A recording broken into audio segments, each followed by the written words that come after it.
Sejam todos muito bem-vindos a mais um Conversas Terapêuticas. E antes da gente começar, eu quero pedir para você se inscrever aqui no canal, comentar, compartilhar, para que quanto mais pessoas façam isso, a gente consiga chegar no coração daquelas pessoas que estão precisando conhecer essas histórias aqui.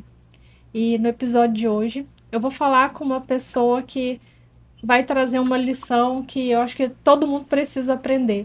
Ela passou por situações muito adversas e vamos conhecer agora a história da Amanda. Amanda, muito bem-vinda aqui. Obrigado por ter aceito falar aqui no canal. E para a gente começar, eu gostaria que você fizesse uma retrospectiva aí e contasse desde o seu namoro. Como é que foi o namoro, o casamento, os filhos, até chegar no ponto onde chegou. Outra coisa que eu acho importante, eu não costumo falar aqui sobre a profissão dos entrevistados, mas eu acho que a sua profissão tem muito a ver com o caso, né? Você conta pra gente? Sim. Primeiramente, boa noite, né? Boa noite a todos, ou boa tarde, bom dia, né? A gente não sabe, né, que horas que o pessoal vai estar assistindo esse vídeo. Dizer, Roberta, que é um prazer muito grande estar aqui, nessa oportunidade de compartilhar essa minha história aí com outras pessoas, e nosso objetivo é sempre tocar realmente no coração das pessoas, como você disse, e conseguir transformar vidas de forma mais positiva, né? Eu estava olhando para a câmera, achando que minha câmera está do lado de cá, agora que eu vi que está do lado de cá, eu virei Não, o celular. não tem problema. Então, eu tinha 20 anos quando eu conheci o Paulo, e eu era uma menina que tinha saído do interior, estava indo morar na capital, não tinha uma visão de vida, de mundo. Ele era um homem que era 19 anos mais velho que eu, e aí quando a gente se conheceu, rapidamente a gente já estava praticamente morando junto, porque, né, a minha logística toda em uma capital era tudo muito diferente do que eu tinha vivido. E ele, no começo do nosso relacionamento, a gente sempre teve um relacionamento muito positivo para mim. Ele sempre era aquela pessoa que queria me ver crescer, queria me ver progredir. Então, a primeira coisa que ele fez foi, a primeira pergunta que ele me fez, eu lembro, foi se eu tinha carteira, se eu dirigia. E aí, logo, a primeira coisa que ele tomou providência foi de me colocar numa autoescola, para que eu tirasse a habilitação. E aí, a questão da profissão, inicialmente ele me estimulou a fazer prótese, que como ele era dentista, o objetivo era que a gente trabalhasse junto. Aí ele me colocou no curso de prótese para ver se eu desenvolvia, se eu tinha interesse e tal, só que aí não deu para mim, não era aquilo que eu queria, eu realmente queria fazer direito, e aí eu fui fazer direito. Ele sempre me ajudou muito, tanto que eu saí do trabalho, fiquei dedicada só aos estudos, ele sempre me dando todo o apoio financeiro, material que eu precisava. E aí eu fiz o curso de Direito, e quando eu estava para formar no curso de Direito, eu falava que eu queria ter um filho, né? Eu queria engravidar, queria ter um filho. E aí, acho que quase, com o que? Acho aproximadamente uns 30 anos, eu engravidei do Marcelo. Então, eu já formei grávida com aquele objetivo de que eu daria uma pausa no meu sonho, já estava com curso superior, mas eu queria me dedicar à gestação, à maternidade naquele momento. E aí eu tive o Marcelo, e desde então, meu casamento sempre foi, para mim, eu sempre falava que eu tinha o melhor marido do mundo, eu tinha um casamento mais maravilhoso do mundo, ele me tratava como uma rainha, eu tinha tudo que eu precisava, eu tinha tudo que eu queria. A gente tinha uma relação de confiança, né, que hoje eu vejo que é completamente diferente, mas para aquela menina que saiu do interior, eu caí na mão de uma pessoa que ele tinha um desvio de personalidade, né? Hoje eu vejo que o Paulo ele realmente sempre foi um psicopata, mas ele tinha toda a capacidade de me manipular, de me persuadir de forma muito sutil. E tudo que ele fez na minha vida sempre foi de forma muito sutil. Todo o controle que ele tinha sobre mim sempre foi sutil. E eu nunca tive essa percepção de que era um relacionamento com uma pessoa com desvio de personalidade. Logo depois que eu engravidei, né, que eu tive o Marcelo, passaram-se 2 anos, eu me dedicada ali completamente à maternidade, eu tive uma outra gravidez que veio a Letícia. E aí também, com pausa, para me dedicar exclusiva à maternidade, porque era algo que eu queria demais, eu desejava demais a maternidade na minha vida, então me dediquei muito à maternidade. E tive a Letícia depois, com a Letícia com uns 2 anos, mais ou menos, que aí eu consegui voltar aos estudos. E aí o meu objetivo era o concurso público. Aí a Letícia, com os 2 anos, eu comecei a tentar pensar nessa possibilidade e comecei a fazer concursos para a área de magistratura. E aí eu vi que não era muito aquilo mesmo que eu queria, e em 2018 eu realmente falei, eu sempre quis ser delegada, não sei porque eu tinha me desviado desse objetivo e fiz o concurso de delegada para Minas. E aí que eu comecei com o meu objetivo, que eu foquei nisso, eu falei, realmente, é isso que eu quero, e agora eu vou estudar e vou fazer esse concurso até eu passar para a carreira de delegado. Mas até aí, o meu relacionamento com o Paulo sempre, para mim, foi muito perfeito. Ele tinha as formas de me controlar que, para mim, eu não via na época como controle, né? Eu via aquilo como cuidado. Então, ele tinha minha localização de celular, como era advogada, né? E para ter aqueles 3 anos de prática jurídica, obviamente, eu precisei advogar por um tempo. E nesse tempo que eu advogava, eu advoguei um tempo também na área criminal. E aí foi a oportunidade que eu acho que ele precisava para falar assim, bom, agora é hora de você ter um localizador no seu celular para a sua segurança, para a nossa segurança e tal. Então, para mim, soou muito sutil.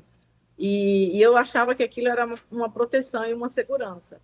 Então, ele tinha esse meu controle, desde cedo a gente compartilhava essa questão da localização, eu tinha o dele, ele tinha o meu, da mesma forma. A questão do celular também, ele sempre teve acesso da mesma forma que eu tinha do dele, e isso era algo que nunca soou para mim como controle, nunca soou como algo de um relacionamento possessivo, porque eu não tinha nada a esconder, a gente tinha um relacionamento realmente muito aberto, e eu não me incomodava com aquilo, para mim era muito natural. Só que quando eu passei no concurso de delegada aqui no Pará, em 2022, e eu tive que deixar a família em Minas, porque eu tinha que vir fazer o curso de formação aqui no Pará. E quando eu me mudei aqui para o Pará, eu fiquei 3 anos na academia de polícia, sem poder sair daqui para voltar para casa. E quando eu vim para o Pará, aí tudo mudou. Tudo mudou. Aquele homem que eu achava que era que não tinha ciúmes, eu falava, eu levantava minha bandeira que meu marido não era ciumento, meu marido era super liberal. Eu ia para festas, eu saía sozinha, a gente estava em confraternização com os amigos, eu dançava com os maridos das minhas amigas, ele nunca se importou. Eu saía de vestido longo, que eu adoro vestido longo, e ele sempre perguntava para mim qual era o culto, qual era a igreja que eu estava indo, que ele sempre queria que eu tivesse, né? Ele não gostava de me ver de longo, queria que eu tivesse de minissar e tal. E eu sempre falando, levantava essa bandeira de que meu marido não era ciumento, não era possessivo, que não sei o quê, e implicava muito com as minhas amigas com relação a esse ciúme que elas reportavam para mim dos relacionamentos delas. E quando eu vim para o Pará, essa história completamente virou um pesadelo, porque aí ele começou a mostrar esse lado possessivo, esse lado ciumento, e aí na cabeça dele, na minha cabeça, naquele momento, eu vi que eu era uma menina, que eu tinha 20 anos quando a gente se conheceu, ele me apresentou o mundo sobre a perspectiva de vida dele, e de repente eu era uma mulher com uma profissão já na mão, que eu já estava aprovada no concurso, eu era uma delegada de polícia, eu estava num outro estado, completamente distante do controle dele, então ele foi um momento de surto inicial dele, foi esse. E aí foi só piorando, aí a questão dos ciúmes foi ficando cada vez pior, ele foi demonstrando cada vez mais ciúmes, e isso era algo que eu realmente nunca gostei, porque ciúme, eu sempre tive a consciência de que um relacionamento com a pessoa ciumenta é um relacionamento doentio, e logo quando ele começou a demonstrar esses primeiros sinais de ciúmes, me incomodou muito. E aquilo ali começou a acabar, destruir o meu casamento dentro de mim. Todo aquele sentimento que eu tinha por ele positivo começou a se transformar numa coisa muito ruim, negativa, porque eu não gostava daquela coisa de ciúmes. E eu não gostava de ser cobrada, porque eu não precisava dar satisfação, porque eu não estava fazendo nada errado. Né? Eu estava no outro estado, me concentrando para ter boas notas, dentro de uma academia de polícia. Obviamente, a gente tinha nossos momentos de lazer que eram raríssimos, mas a gente saía e ele sabia de tudo, ele tinha minha localização, então ele sabia a hora que eu saía, a hora que eu chegava, onde eu estava. Só que aí foi tomando uma proporção muito grande esses ciúmes. E algo que me deixou muito triste foi quando, na minha formatura, ele veio para o Pará com os meninos, com os meus filhos. E no dia da minha formatura foi o dia mais triste da minha vida, porque a gente teve a nossa primeira discussão com os meninos, na frente dos meninos, porque a gente estava no quarto do hotel, e ele, com essa cobrança, com esses ciúmes e cobrando muito, ele foi mexendo no meu celular, no meu WhatsApp, que ele tinha acesso. Eu nunca impedi que ele mexesse, mas eu sempre falei: olha, nunca venha tirar satisfação. Eu sou uma pessoa que eu sempre fui muito correta, então eu não gostava da pessoa vir tirar satisfação comigo, porque eu não estava fazendo nada de errado, eu não tinha por que ficar me explicando. E aquilo começou a me incomodar muito, ele ficar tirando muita satisfação, e era coisa que não tinha nada a ver.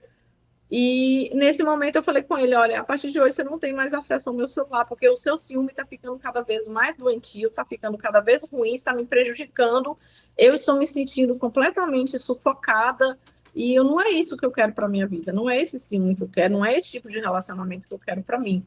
E no dia da minha formatura, tanto que eu nem consegui curtir, eu não aproveitei a minha cerimônia, estava todo mundo feliz e eu lá super triste porque eu tive uma discussão horrível.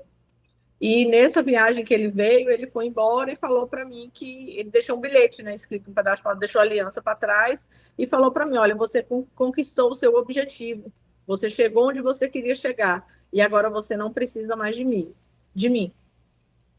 E foi embora, viajou, e aí eu que peguei o telefone, fui falar que atitude imatura é essa, né? São 20 anos de casamento, a gente tem 2 filhos, não é assim que a gente resolve uma vida que a gente construiu junto e tal, você está sendo imaturo, e aí começou aquela coisa toda. Mas daí foi só piorando, tudo foi ficando cada vez pior. Quando a gente se mudou, quando eu assumi a minha delegacia aqui no Pará, né, que acabou o curso de formação, que aí teve a posse, a nomeação, aí eu fui para o interior e eu recebi os meninos para a gente construir a nossa vida, iniciar a nossa vida aqui no Pará. E quando ele veio trazer os meninos de Minas para cá, a primeira coisa que ele falou no outro segundo momento, que também para mim é o outro momento mais importante aqui no Pará para mim, que foi a vinda da minha família, que a gente teria ali a possibilidade de reconstruir uma vida nova, de começar algo novo e tal. Aí na balsa, que a gente pega uma balsa para atravessar para a cidade onde eu estava, ele falou para mim que veio trazer os meninos, mas que estaria se despedindo porque ele iria tirar a própria vida. Porque ele sabia que comigo ele não teria mais futuro, a qualquer momento eu iria meter o pé na bunda dele e ele iria tirar a própria vida. E aquele foi mais um momento. Aí começou, desde quando eu vim para o Pará, começaram todas as torturas psicológicas que ele fazia comigo. E aí o nível de tortura foi só aumentando, foi só piorando. Eu lembro que na academia de polícia, logo quando eu entrei, as primeiras torturas que ele fazia comigo foi com relação às crianças. Porque ele me ligava e falava que os meninos não estavam com saudade de mim. Ele falava que os meninos estavam muito felizes por eu não estar em casa, que agora eles podiam fazer tudo o que eles queriam, ele não tinha ninguém para controlar. E isso para uma mãe que a vida inteira se dedicou exclusivamente para os filhos era algo para mim assim terrível de ouvir. Mas eu sabia que aquilo era jogo dele, eu sabia a forma, eu conhecia esse lado, ele tinha um lado muito cruel. Quando ele queria ferir com palavras, ele sabia fazer aquilo com muita perfeição. E eu usei muito do meu controle emocional, das minhas habilidades com as minhas emoções, para eu não me deixar levar desde o início, com todas essas torturas que ele fazia comigo. E o nível de tortura foi aumentando cada vez mais. Aí ele veio com essa questão de tirar a própria vida, ele fez isso por 2 vezes, falando isso comigo. E aí eu tirei também, né, a minha localização do celular, porque ele começou a se incomodar com tudo que eu fazia, para onde eu ia, e começou a ficar muito doente. Ele já não dormia, ele já ficava acordado me esperando, se eu estava na delegacia, se eu... Não, ficou muito, muito doentio. E aí eu tirei a localização e falei para ele: você não tem maturidade, você não tem mais habilidade para lidar com isso. Isso está prejudicando o nosso relacionamento, porque está ruim. Eu estou me sentindo sufocada, estou me sentindo cobrada demais, não é isso que eu quero para minha vida. E para finalizar, assim, com chave de ouro, ele colocou um espião no meu celular, porque quando eu tirei o acesso ao meu WhatsApp, tirei acesso à minha localização, ele se viu completamente sem controle total. E aí, como ele não podia ficar dessa forma sem controle total, ele colocou um espião no meu celular. Eu fiquei com esse espião no meu celular por uma semana, porque eu morava numa cidade e trabalhava na outra. Então eu ia segunda-feira para a cidade onde eu trabalhava e só voltava na sexta para minha casa. E aí foi uma semana para eu descobrir que eu estava com um espião no meu celular. Quando eu descobri que ele tinha colocado um espião, aí para mim acabou. Eu falei, olha, para mim não dá, não dá, acabou para mim esse casamento, não tem como mais. Eu já tentei de todas as maneiras possíveis dar uma segunda, terceira, quarta, quinta, sexta chance, mas não tem como. E eu tinha uma sensação de um dever de gratidão com o Paulo, porque, querendo ou não, eu estava onde eu estava, na posição de delegada de polícia, muito por ele ter me dado o apoio, ele me deu todo o suporte que eu precisava, ele sempre me incentivava a fazer as provas, a ter todo o material, eu tinha tudo que se eu quisesse comprar 1 milhão de livros, eu compraria, ele sempre queria que eu tivesse a melhor base possível para poder estudar, então, eu sou muito grata a ele por ele ter me dado todo o apoio que ele me deu. E eu não estaria aqui, talvez, se não fosse pela ajuda dele. Então, eu tinha essa sensação também de gratidão e eu não poderia simplesmente agora, diante de uma estabilidade emocional da parte dele, que ele se viu completamente dominado pelo ciúme, de simplesmente falar, não, agora chega, não quero mais, tchau, vai seguir sua vida que eu vou seguir a minha. Então, por um ano aí eu tentei dar oportunidades, tentei a gente melhorar, tentei sentar, conversar, essa questão de que veio falando para mim, eu vou tirar minha própria vida, que eu não tenho mais. Aí eu sentava, conversava, falava que não era assim, mas a tortura psicológica ia ganhando um grau, uma proporção tão grande, que eu cheguei no meu limite emocional de falar para mim assim, eu não quero mais ouvir. Então, muitas coisas que ele me falava, entrava por um ouvido, eu realmente já não estava mais prestando atenção. Sabe quando você ignora? Eu acho que isso foi assim uma facada, literalmente, no coração dele, porque eu atingi a fase de que, para ele era um ser indiferente na minha vida. E eu já ignorava completamente. E isso a pessoa sente. Porque quando você chama o seu parceiro, você fala, fala, fala, fala, você quer brigar, você quer discutir, você quer ver a outra parte falando. E eu não, eu já estava tão cansada, eu já estava tão desgastada emocionalmente que ele falava e eu quieta, não falava nada, eu falava tudo bem, se você acha que é isso, faça o que é melhor para você. Eu não vou me desgastar emocionalmente com isso. Eu lembro que eu repeti uma coisa muito forte para ele, que eu falava assim, olha, você não vai me enlouquecer com a sua loucura. Você está louco de ciúme, você está doente, você não vai me enlouquecer com a sua loucura. Então, e eu sempre muito calma, falando sempre baixo, num tom de voz, e eu sei que aquilo irritava, porque ele não queria me ver naquela posição. Ele queria me ver dominada pela raiva, ele queria que eu gritasse, que eu esbravejasse, que eu falasse não, e aí não, eu não sei. Oi, cadê? Peraí. Desculpa, que entrou uma ligação aqui. Imagina. E aí, ele não queria que eu. Eu perdi o que eu estava falando. Que ele não queria te ver nessa posição.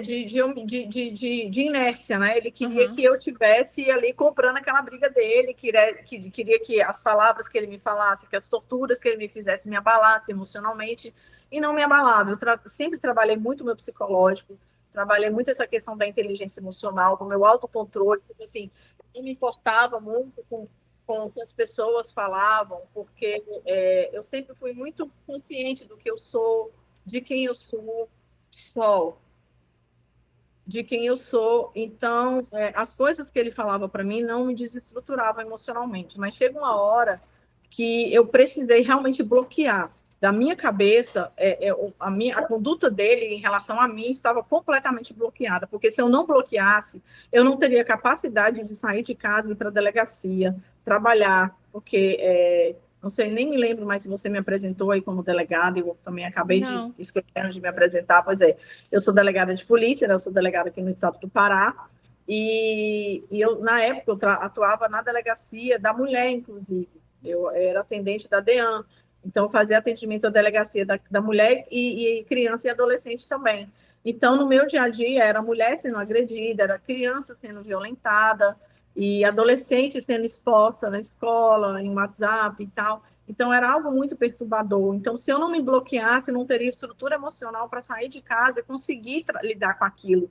Porque é o que acontece muitas vezes, né? Você tem uma sobrecarga emocional tão grande em casa que você vai para o trabalho e na primeira oportunidade que você tem, você vai descarregar aquilo em cima de alguém.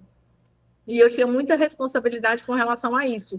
Eu não poderia, de forma alguma, deixar que aquele meu problema pessoal em casa atrapalhasse o meu atendimento na delegacia, que exigia sempre de mim muita cautela, muita prudência e principalmente muita empatia. Então, eu tive um bloqueio muito grande com relação a todas as torturas que ele me fazia, que ele tentava me abalar, e as coisas que ele ia me falando, eu já ignorava, então já nem prestava atenção. Tanto que muitas coisas hoje que eu vejo, que tipo assim, por muito tempo ele foi dando sinais de várias coisas, só que como eu não dava importância à época, eu, tipo, ignorava, sabe? Com aquela chantagem emocional de que eu vou me matar. Isso ele fez por 3 vezes. Então, eu já estava assim, porque é uma tortura, é de uma crueldade tão grande você falar para uma pessoa com quem você viveu por 20 anos, com quem você tem 2 filhos, e falar: olha, eu estou indo me matar. Ele viajou para Minas, né? Ele foi para Minas, ficou em Minas, disse que iria tirar a própria vida lá, porque se ele tirasse a própria vida dele aqui no Pará, que eu ia jogar o corpo dele no Rio, que ninguém nem ia ficar sabendo e tal. Então, assim, sempre foi muito dramático, sempre muito drama, muito drama.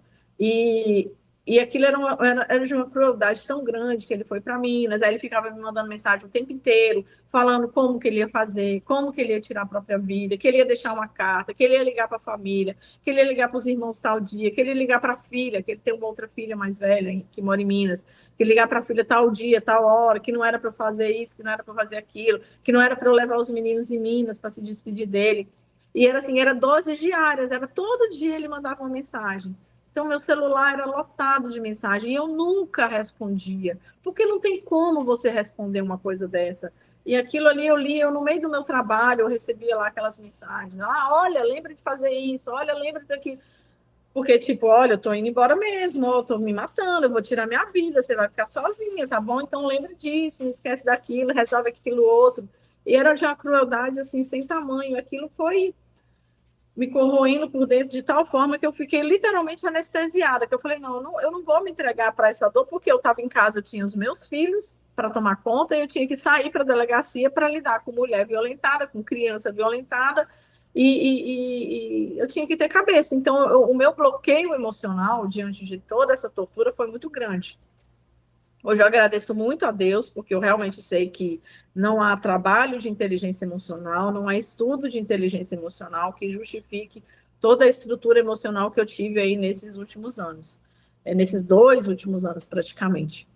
Com a ida dele para Minas e a minha inércia diante dessa tortura toda que ele fez comigo, e ele viu que, tipo, se ele se matasse, na cabeça dele, eu acho que ele pensava assim: não, se eu tirar minha própria vida, eu vou estar fazendo um favor para ela. Então, não é essa a solução. Pensei em outra coisa, porque é uma pessoa que fica, né, uma semana ali num quarto de hotel, olhando para um ventilador no teto, tem tempo para pensar em tudo. Então, eu tenho certeza que ele planejou acabar com isso tudo nessa viagem que ele fez, com essa tentativa de tirar a própria vida aí.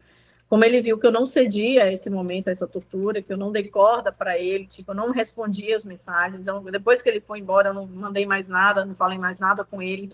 E ele notou que realmente não era aquela melhor solução. Ou na verdade, porque hoje eu entendo que ele sempre foi um psicopata.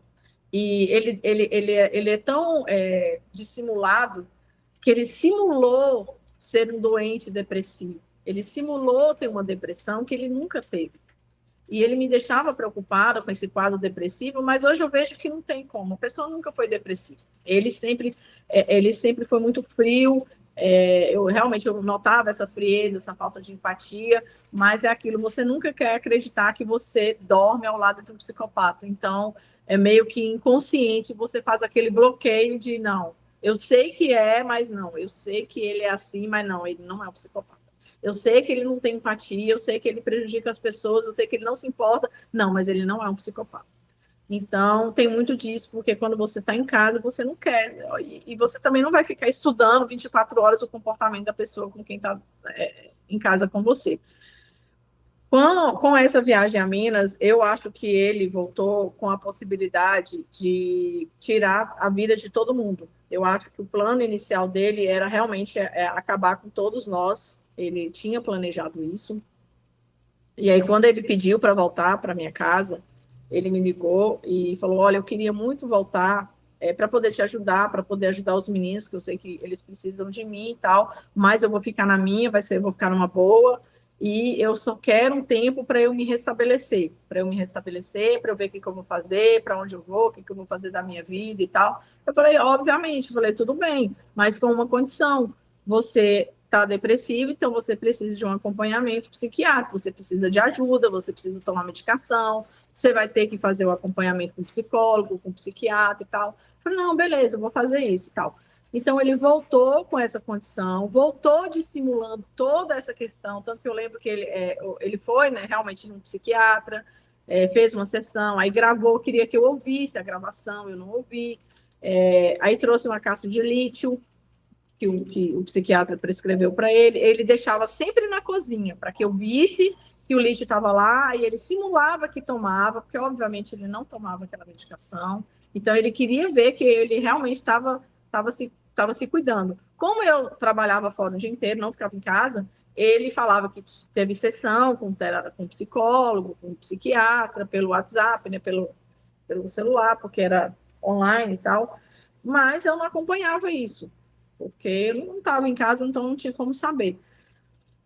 E aí ele teve todo o tempo para pegar, para se preparar para isso, e como eu tinha duas armas, eu saía para trabalhar com a minha funcional e eu tinha uma arma particular em casa. E essa arma particular minha em casa, ela ficava desmontada, completamente desmontada. E cada parte da arma eu guardava num determinado local e volta e meia eu ia lá e mudava tudo de lugar de novo. Mas ele já com esse plano todo em mãos, todo em mente, ele foi de forma muito dissimulada também, ele foi procurando, tanto que hoje eu lembro até uma coisa que na época eu nem raciocinei, nem processei. Um dia eu cheguei em casa e do nada estava ele em cima de uma escada, olhando em cima de um armário da cozinha. Tipo, o que, que a pessoa está fazendo com a escada em cima do armário da cozinha? Não tem nada para estar procurando lá. Mas na época, nunca que eu ia processar que ele estaria procurando a minha arma, jamais. E ele mexia nas minhas coisas de forma muito sutil, porque ele sabe que eu sou muito detalhista também, então qualquer pessoa que mexe nas minhas coisas, eu sei que alguém mexeu. E ele foi muito cauteloso, que ele mexia com muito cuidado, e até descobrir onde estava, até descobrir como montava. E no domingo, aí, o fato ocorreu em julho, dia 10 de julho, né, de 2023. No domingo, foi numa segunda-feira isso.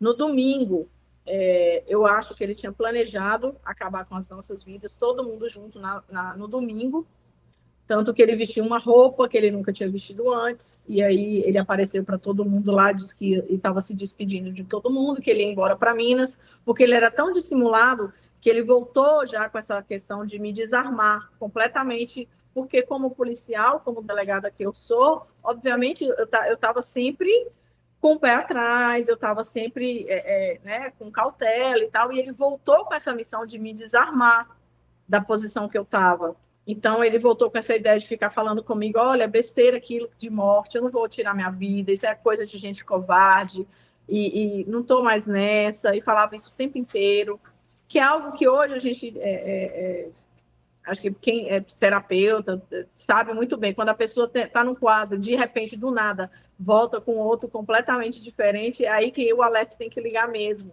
Mas eu não tinha esse discernimento, eu não tinha essa atenção para esse fato.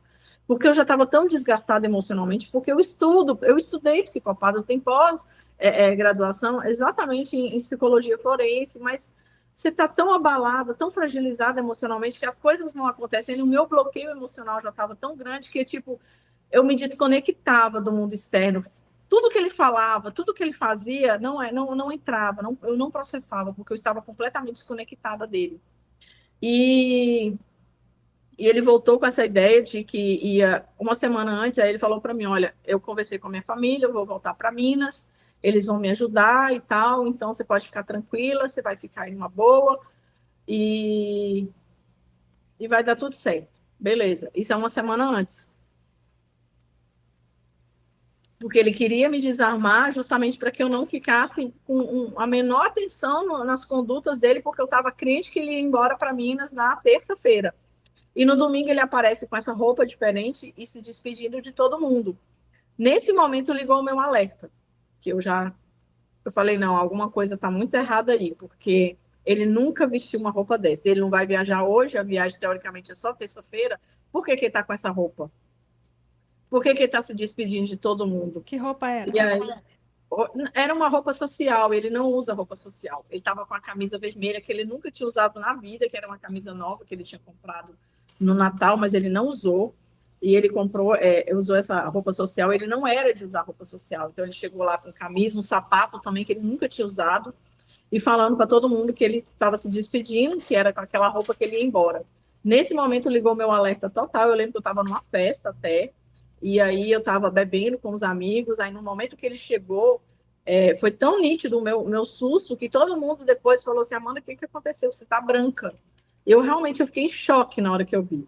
Tanto que nesse momento eu não bebi mais, eu fiquei em alerta completo, tudo que ele fazia eu prestava atenção. Aí nesse dia foi a primeira vez que eu tranquei a porta do meu quarto.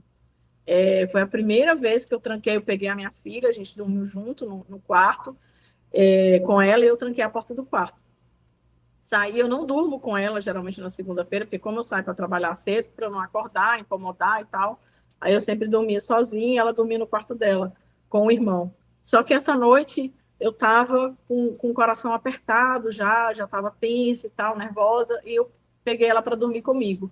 Aí ela dormiu, acordei no dia seguinte, fui trabalhar, e na manhã da segunda-feira, eu não sei se ele esperava no domingo que eu chegasse porre em casa, que eu abaixasse a guarda, que eu ficasse em alerta, ou melhor, que eu não ficasse em alerta e tal. E eu não posso dizer com certeza, porque a gente não tem conhecimento de tudo, mas eu imagino que nesse domingo ele tinha planejado levar todo mundo. Como ele não conseguiu no domingo, na segunda-feira de manhã ele me mandou uma mensagem: o seu futuro será de tristeza e solidão. Eu li essa mensagem, eu já estava na delegacia trabalhando, já estava na delegacia atendendo. Eu li essa mensagem e fui para casa almoçar. Quando eu cheguei em casa, eu cheguei para dar notícia para minha filha, para os meus filhos, na verdade, que a gente iria mudar para Belém, porque era o que os meus meninos sempre desejaram, porque eles nasceram e foram criados na capital de BH, de Minas, né, que é Belo Horizonte. E eles não acostumavam com a vida no interior, principalmente uma cidade do interior do Pará, assim, que tem falta de coisas de interação social para criança, principalmente. Então, tudo que eles queriam era ir para Belém. Aí, na segunda-feira, eu cheguei para almoçar. Eu falei, filha, olha, o meu chefe me ligou agora de manhã falando que a gente vai para Belém. Aí ela ficou toda feliz, eles ficaram eufóricos. Ah, posso arrumar a mala? Eu falei, pode. Começa a arrumar as coisas que a gente vai para Belém. Eu geralmente eu chego em casa para almoçar ao meio-dia e saio às 3 da tarde, porque no interior aqui do Pará, como é um calor muito forte, nada funciona no interior, de meio-dia até 4 horas da tarde. E aí eu saía para a delegacia de novo 3 horas da tarde. Esse dia, eu cheguei em casa para almoçar, eu senti um clima tão pesado, tão carregado, que eu deitei na minha cama, eu tive a nítida sensação que eu ia ser esfaqueada, assim. Eu deitei, eu não devo ter ficado 2 minutos com o olho fechado, porque na mesma hora que eu fechei meu olho, me veio essa sensação muito forte que eu seria golpeada de alguma forma. E nesse mesmo instante eu levantei, tomei meu banho, vesti minha roupa e voltei para a delegacia. E aí, no que eu estava saindo, ele me perguntou, te mandei uma mensagem de manhã, você viu? Aí eu falei, não. Aí ele falou assim, pois então veja e me responda. Quando eu cheguei na delegacia, aí eu respondi, ok, porque uma pessoa te manda mensagem, seu futuro será de tristeza e solidão. Ela espera que tipo de resposta? Na cabeça doentia dele, a resposta hoje que eu percebo que ele esperava era, tá, tudo bem, vamos parar com isso, vamos reconstruir nossa vida, vamos tentar de novo. Eu acho que era essa a resposta que ele queria, porque ele estava na iminência de fazer uma coisa e foi a última cartada, foi a última tentativa dele. Só que eu respondi ok. O quê? O que, que eu vou responder? Ele queria uma resposta, eu vou responder o quê? Respondi ok. Quando deu 4 horas da tarde, meu celular toca e ele fala para mim: eu matei. Não, você conseguiu o que você queria. Eu matei os seus filhos. E aí, eu joguei meu celular no chão, já saí desorientada procurando a chave do meu carro e muito louca, muito. Falei, não acredito que agora. Não acredito que ele fez isso. Eu não consegui acreditar, não consegui acreditar. E eu cheguei, aí saí de casa, saí da delegacia correndo, a minha escrivã foi comigo, porque ela viu que eu estava desorientada, e eu acho que ela me perguntou alguma coisa, eu falei, o Paulo falou que matou os meninos. Então foi só eu e ela para casa, e eu estava com a arma no coldre, estava sem colete, sem nada, e a minha porta é de abrir, assim, você abre dos dois lados. Aí eu cheguei em casa e abri a porta. No que eu abri a porta, não como delegada, porque eu não estava com arma em punho, não fui com colete, eu saí como mãe, não era delegada, era mãe. Então, no que eu abri, eu vi logo o meu carregador da minha arma funcional no sofá. Quando eu vi aquilo, meu coração parou, porque eu falei, dessa vez ele não blefou, porque a minha arma ele achou. E aí eu gritava pelos meninos e ninguém respondia. E aí, quando eu entrei no meu quarto, aí eu vi a cena lá, estava todo mundo, e ele lá no chão também, que ele já tinha tirado a própria vida. E hoje eu vejo que, no momento que ele me ligou, além de me falar e ele ver a minha reação, ele queria que eu ouvisse o disparo que ele deu nele. Porque, como eu sou policial, eu ouvir tiro é algo que vai ser comum na minha vida por muitos anos. Então, ele queria, eu acho que de forma muito macabra, muito sombria, que toda vez que eu ouvisse um disparo de arma de fogo, que fosse um gatilho para me remeter àquele momento, aquele dia. Mas eu não ouvi esse disparo, porque na hora que ele falou, eu matei seus filhos, obviamente no celular eu já joguei em algum lugar, já saí procurando a chave do carro, e eu não ouvi. E quando eu cheguei, aí eu só vi a cena lá, e foi algo que me deixou muito, muito perturbada. Era algo que assim, não tinha como acreditar, não tinha como acreditar, não tinha como aceitar. Foi algo muito cruel, é muito estúpido e inimaginável. Assim, para mim, eu tive duas pessoas na minha vida que me acompanhavam, que eu falo que eu sempre fiz terapia, porque eu nunca fiquei com essas coisas todas para mim. Então, o meu núcleo de dia a dia, as pessoas mais íntimas da minha vida, todo mundo sabia tudo que eu passava, porque eu chegava, eu contava, eu colocava para fora, eu desabafava. Então, eu tive duas pessoas que levantaram essa possibilidade. Eles falaram, Amanda, eu acho que o Paulo, para te atingir, como ele está vendo que ele não vai te atingir psicologicamente, eu acho que para te atingir, ele vai tentar fazer alguma coisa com os meninos. E eu, com relação a isso, eu falei para essas duas pessoas, foram em momentos completamente diferentes. Eu falei, gente, não tem a menor possibilidade, não tem a menor possibilidade do Paulo fazer alguma coisa com os meninos, porque ele era uma pessoa, assim, ele era um pai zeloso, cuidadoso, que fazia tudo para os meninos, tudo que os meninos queriam, ele fazia à vontade. Então, jamais eu poderia imaginar que ele fosse fazer uma coisa dessa, principalmente fazer da forma que fez, que foi o plano final, assim, para me atingir. Tipo, meu destino será de tristeza e solidão. Então, estou levando seus filhos e agora finalmente eu consegui te abalar, eu vou conseguir te destruir. Então, isso é algo que ainda agora, nesse momento, eu posso dizer, Roberta, com toda sinceridade, assim, eu não consigo processar que eu não tenho mais os meus filhos. É algo que eu não consigo processar dentro de mim. Então, essa ligação, o desejo dele de tirar os meus filhos de mim, em momento algum eu consegui sentir isso efetivamente, sabe? Tipo, não, eu não tenho mais os meus filhos. Acabou para mim, acabou. Eu acho que me mantive de pé e estou de pé até hoje. Não sei aí. Eu faço terapia, né? Faço acompanhamento com psiquiatra, mas eu lembro que no começo a minha psicóloga, ela sempre brigava comigo, falando: não, você precisa viver seu luto, você precisa se entregar à sua dor. E eu falava para ela assim, gente, mas o meu luto ele vai ser eterno, porque não tem uma fase de luto para uma mãe que perdeu 2 filhos. O luto dessa mãe vai ser para sempre. Eu vou viver a minha dor até meu último suspiro, até meu último dia. Então, o que eu tenho dentro de mim é essa noção de que eu não tenho os meus filhos fisicamente mais. Isso dói. O primeiro sentimento que me despertou quando aconteceu foi um sentimento de revolta, porque eu fiquei tão revoltada com o Paulo dele ter. Como que você tira a vida de 2 pessoas que não tem nada a ver, 2 seres tão puros, 2 crianças, filhos seu, do seu sangue, e assim você privar essas pessoas de viverem as fases da vida, sabe? De completar outras fases da vida por um desejo egoísta, uma coisa tipo, eu preciso da atenção dela, eu preciso destruir essa mulher de alguma forma, eu preciso abalar essa pessoa de algum jeito. E vai ser com eles. Então, isso me deixou revoltado. O meu sentimento sempre foi de muita revolta. E aqui, nos primeiros momentos, aí eu ressignifiquei esse sentimento para falar, não, ele não tinha discernimento, porque ele estava depressivo, ele estava tomado por uma depressão muito forte, muito profunda. Mas hoje eu já ressignifiquei até isso também, porque realmente ele nunca foi depressivo.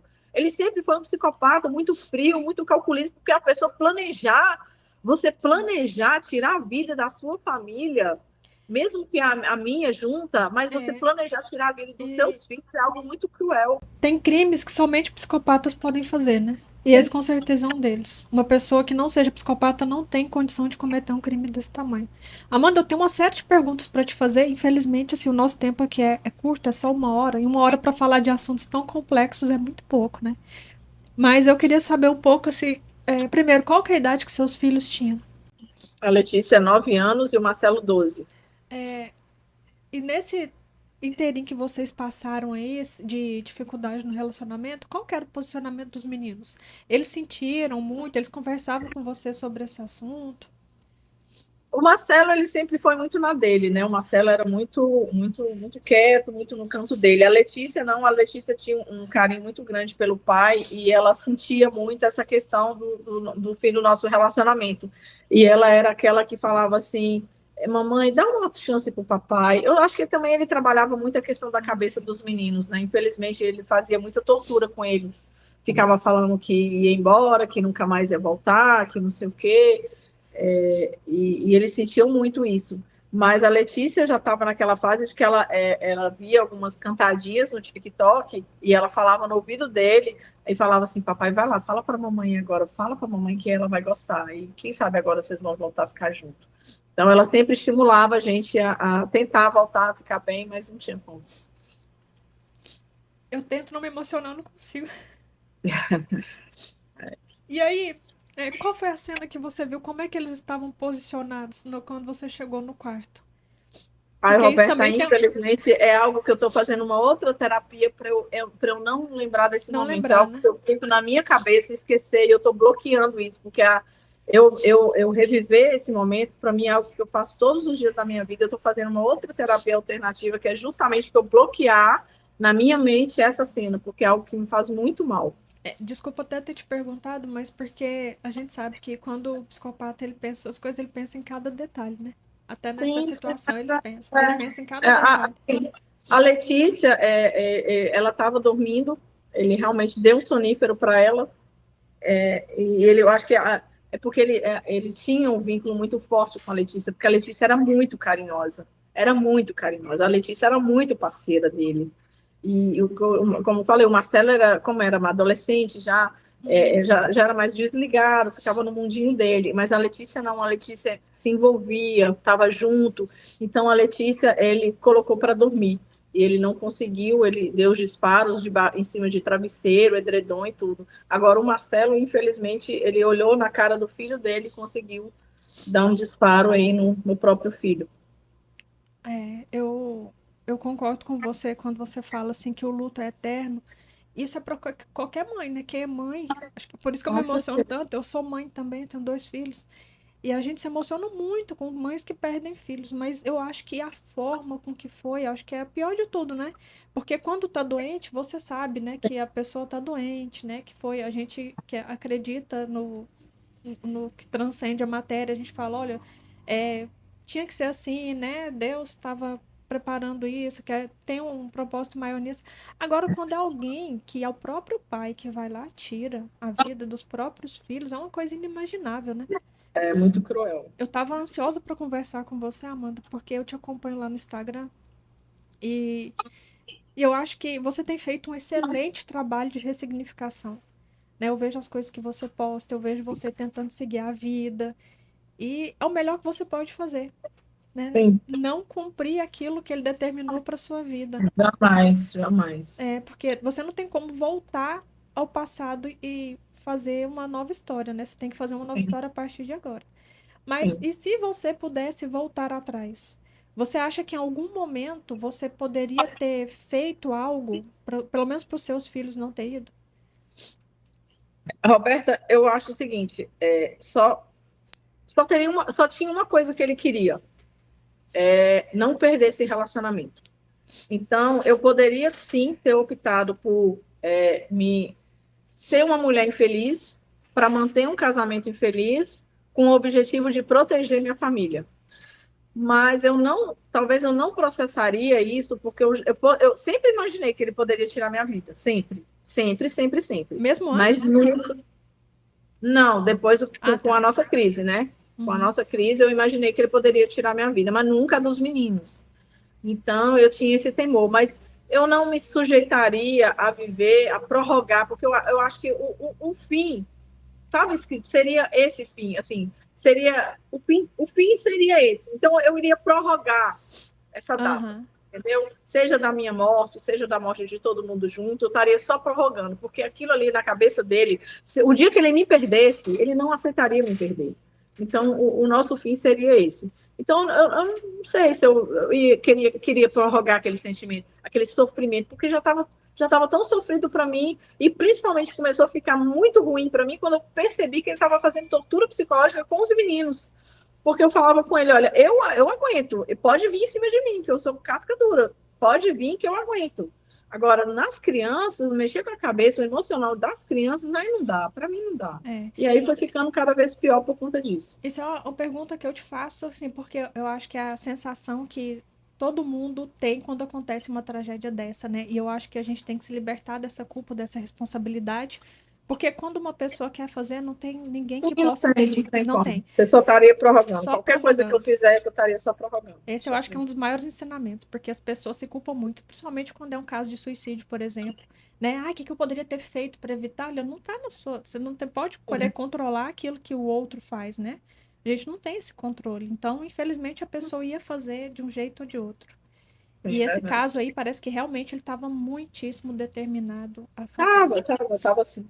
E você Tava falou assim. que acha que ele tiraria sua vida, você sabe que às vezes eu tenho a impressão que não. O que que ele acreditava sobre pós-morte? Qual que era a O quê? crença? Qual que era a crença dele referente ao pós-morte?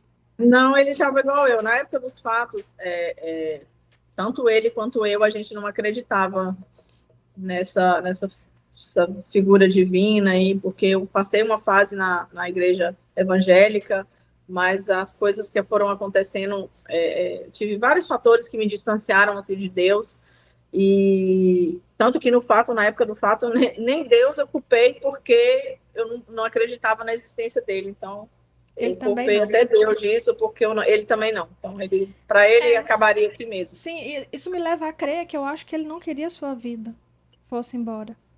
Eu acho que ele queria que você ficasse e sofresse. Pode ser. Eu penso isso, né? Não sei, eu não conhecia, não, né? Mas assim, de acordo com o que você está contando aí, me pareceu que ele queria era o seu sofrimento.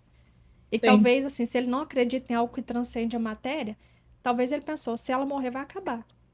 Eu não quero que acabe, né? Eu quero que ela fique e sofra, quero que doa nela. Pode ser. Amanda, infelizmente, assim, o nosso tempo acabou. Eu tenho tantas coisas para te perguntar ainda, eu queria saber tanta coisa, principalmente nesse pós, né? Como lição que você deixa pra gente, assim, eu quero que você, por favor, assim, finalize com a gente para falar assim, ó, o que que você aprendeu com tudo isso?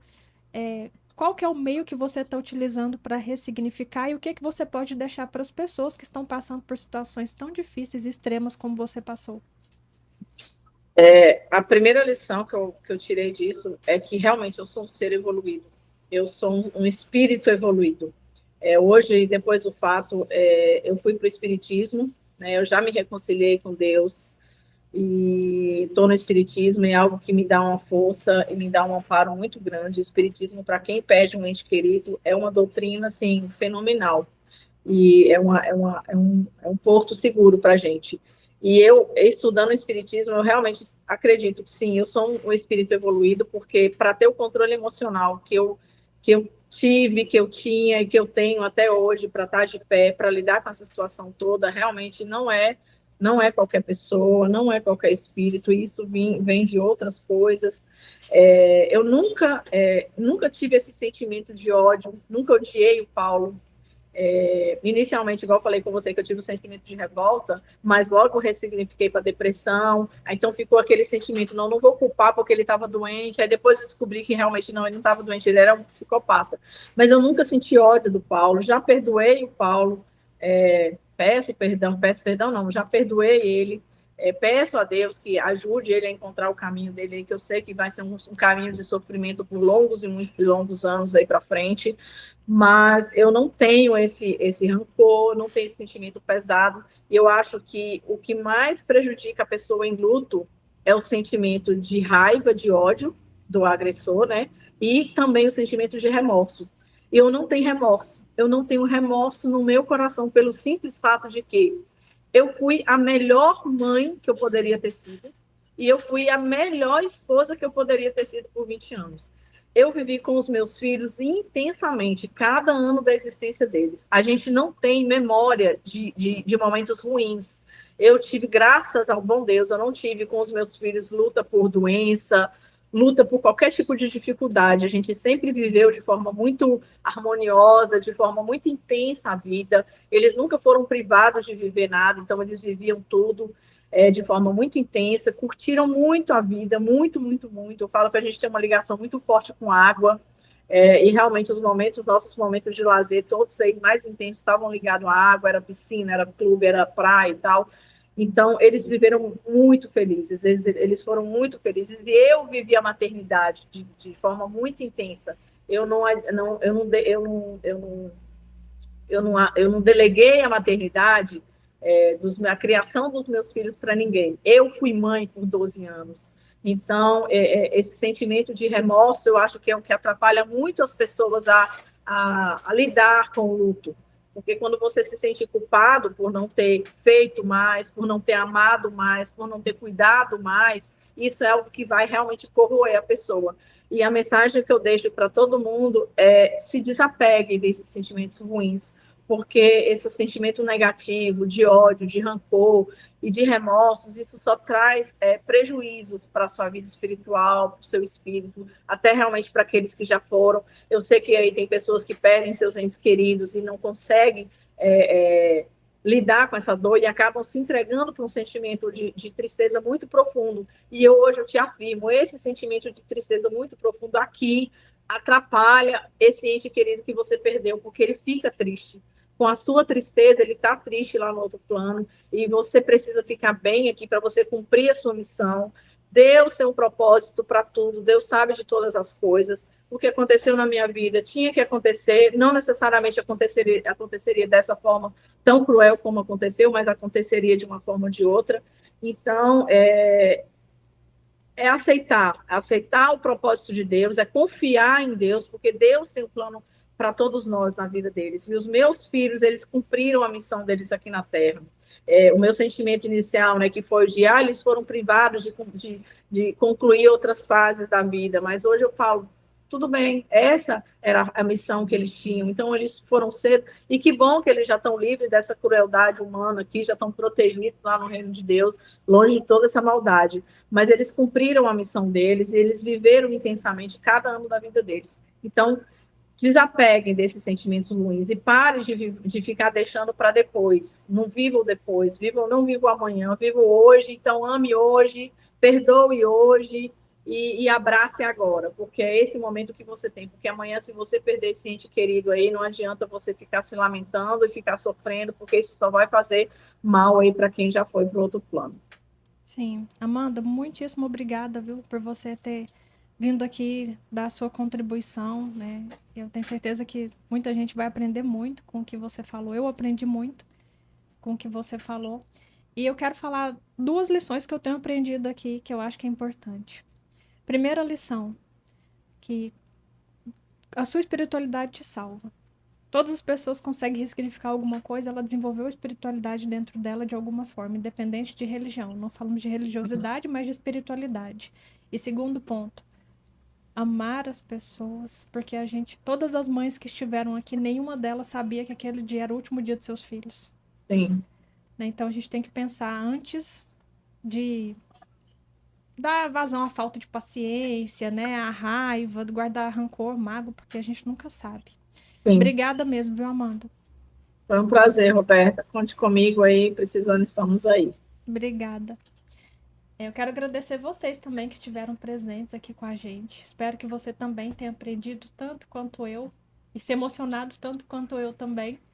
E eu quero pedir para você que gostou desse vídeo, que tem gostado aqui do canal, das lições que a gente tem trazido aqui, para você curtir, comentar, compartilhar, se inscrever no meu canal, para a gente ajudar outras pessoas que estão precisando conhecer histórias como a história da Amanda. Eu vejo você no próximo episódio. Muito obrigada.